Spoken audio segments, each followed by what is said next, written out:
because it is different. And I did when I first qualified as an ADI, which was 4 years ago now. I briefly spoke to someone about Young Driver, got all of the information, and Mhm. it was looking good, if I'm honest. And I'm sure we'll come on to where things are at now. But my family situation just means that weekends I Yeah, yeah, yeah. try not to work. Being a driving instructor and terrible at diary management, I tend to work on a Saturday, which I try to avoid, but it doesn't work.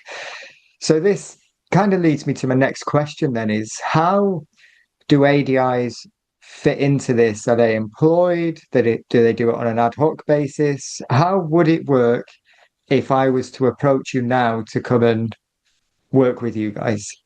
Yeah.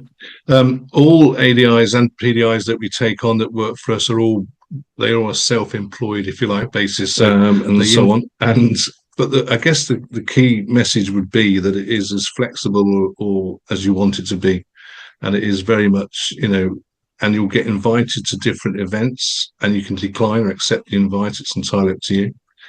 You have a choice of whether you use one of our cars or not. So we have 170 cars across 10 teams across the country. They've just been replaced. Actually, all got these, say, brand new. They're probably 6 months old now, but Suzuki Swifts, and there's 10 autos as well. So the ADI, some ADIs don't like using their own cars because they think, well, I don't want a 12-year-old to ruin my car and what have you. So they use our cars. But some ADIs prefer to use their own cars because they know it. Well, And if you do, there are two questions that I've got from that. yeah, One of them was around PDIs coming doing yep, it as well. Before we do get to that, you've already mentioned it, so I'd like to kind of delve into it a little bit. What would a typical day look like? You start at kind of 9 o'clock, I guess, for the yeah. briefing, and then how would a day run for one of the trainers? Okay, well, basically, you would end up, you would say 9 o'clock sort of briefing time. We have course setup teams, and don't worry about setting cones out. We have teams of people to do that. Your first lesson will start at 9:30. You'll be given a strip of paper with the names of the, I'll call them children for the benefit of the, just save any sort of misinformation, but names of the children, the times they're coming. And they also colour code, whether it's their first time or they've been before, or sometimes they're VIPs because they're like journalist kids or celebrity kids. You'd be amazed how many celebrity kids go through Young Driver.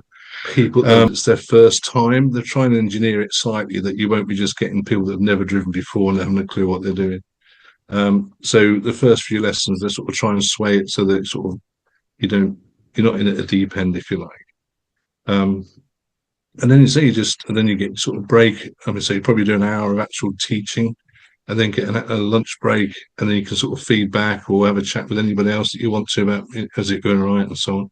Then the next 2 or 3 hours you're on your own, and then hopefully at the end of it you enjoyed it. That is again If the PDI. As an ADI, I think we learn quite quickly that when we understand why a learner is with us, it makes it then easier to teach that learner. yeah, And if a PDI again is spending all day, so what are you wanting from this session? And having to find out quite quickly, are they there for fun because it's a birthday? Will they probably want wheels moving a little bit quicker?